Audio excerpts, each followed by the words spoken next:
Bismillah, Assalamualaikum warahmatullahi wabarakatuh.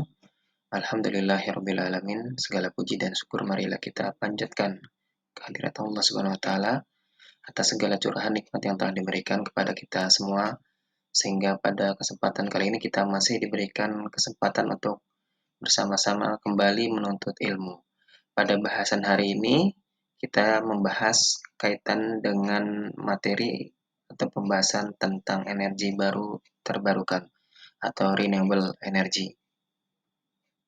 Baik, kita ketahui bersama bahwasannya energi yang berasal dari fosil seperti bahan bakar, kemudian gas alam serta batu bara, lambat laun akan mengalami keterbatasan atau dengan kata lain jumlahnya akan berkurang.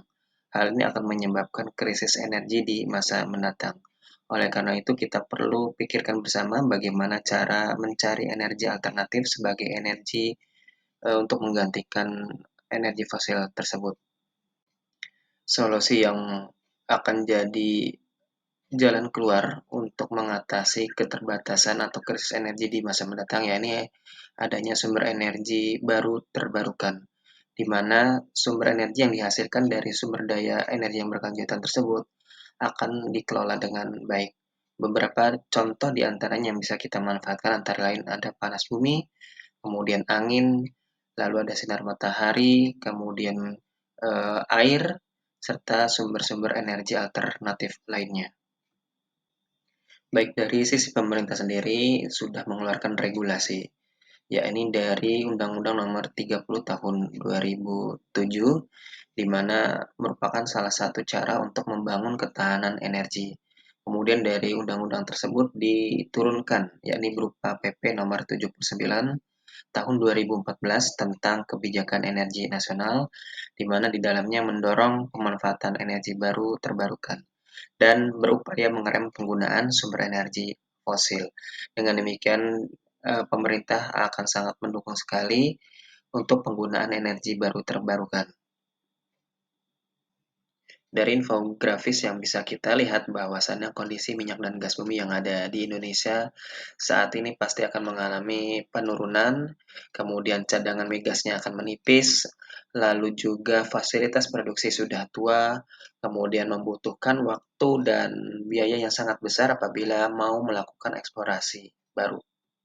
Dari grafik yang disajikan pun kita bisa melihat bahwasannya produksi migas lambat laun atau dari tahun ke tahun pasti akan mengalami penurunan. Sementara di satu sisi, kebutuhan akan migas di Indonesia mengalami peningkatan yang cukup signifikan. Kemudian kita lihat sendiri bahwasannya perkembangan bauran energi primer nasional dari tahun 2015 sampai 2019 masih didominasi oleh minyak bumi, kemudian batu bara, dan gas bumi. Sementara EBT masih memiliki persentase angka yang sangat kecil. Oleh karena itu, pada kesempatan kali ini kita coba membahas beberapa jenis energi baru terbarukan yang bisa kita manfaatkan sebagai energi alternatif atau energi yang menggantikan energi fosil, yakni minyak bumi dan gas. Di pembahasan awal sudah kita sampaikan bahwasannya dunia akan mengalami defisit energi. Oleh karena itu, kita membutuhkan energi baru dan terbarukan. Di sini kita bisa lihat beberapa contoh diantaranya menggunakan air, kemudian angin, surya, biomasa, dan lain sebagainya. Untuk EBT yang berasal dari biomasa bisa berasal dari tumbuhan dan hewan, di mana dari tumbuhan bisa kita hasilkan berupa biobriket, kemudian biodiesel. Sementara dari kotoran hewan bisa kita hasilkan berupa biogas. Kemudian sumber energi baru terbarukan berikutnya yakni energi panas bumi, di mana energi panas bumi ini berasal dari dalam perut bumi atau endogen.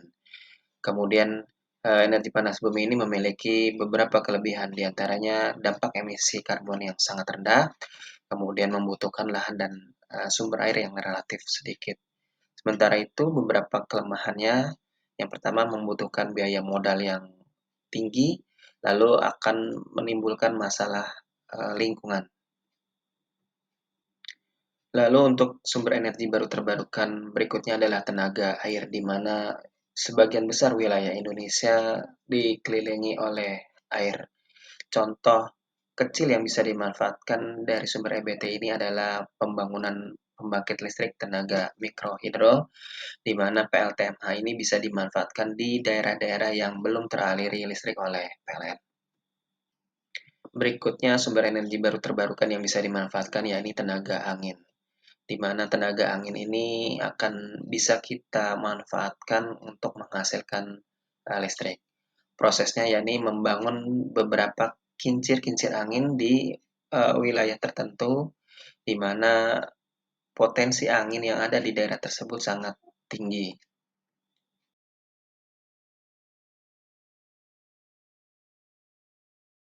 Kemudian sumber energi baru terbarukan lainnya yang bisa kita manfaatkan yakni tenaga surya. Kita ketahui bersama bahwasannya permukaan bumi diperkirakan menerima energi matahari sekitar 1000 watt per meter persegi. Lalu di negara kita sendiri, di Indonesia, diperkirakan bahwasannya potensi energi matahari yang bisa dimanfaatkan bisa mencapai nilai 207.898 megawatt. Atau bila dihitung secara rata-rata akan bisa menghasilkan 4,80 kilowatt hour per meter persegi per hari. Pada skema rangkaian panel surya PLTS terdapat beberapa bagian penting. Yang pertama panel surya, lalu ada solar charger controller, kemudian ada akumulator, kemudian ada inverter, serta terhubung pada instalasi rumah.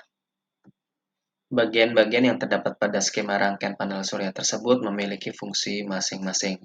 Yang pertama, panel surya untuk menangkap energi surya yang dipancarkan oleh matahari. Kemudian solar charge controller berfungsi untuk mengendalikan besarnya energi surya yang dihasilkan dari panel surya. Kemudian ada inverter yang berfungsi untuk mengubah tegangan DC ke AC ataupun sebaliknya mengubah tegangan AC ke DC. Lalu ada akumulator atau aki yang berfungsi sebagai cadangan energi yang bisa menyimpan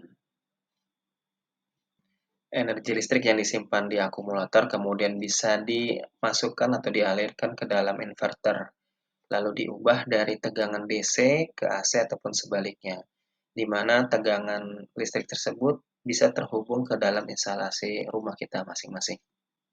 Demikian penjelasan singkat berkaitan dengan EBT. Mudah-mudahan pembahasan hari ini bisa menambah wawasan kita bahwasannya energi baru terbarukan sangatlah penting bagi kehidupan manusia ke depannya, di mana kita ketahui bersama bahwasannya energi fosil pasti akan habis dan harus dicarikan energi alternatif atau energi pengganti untuk bisa melangsungkan kehidupan manusia ke depannya.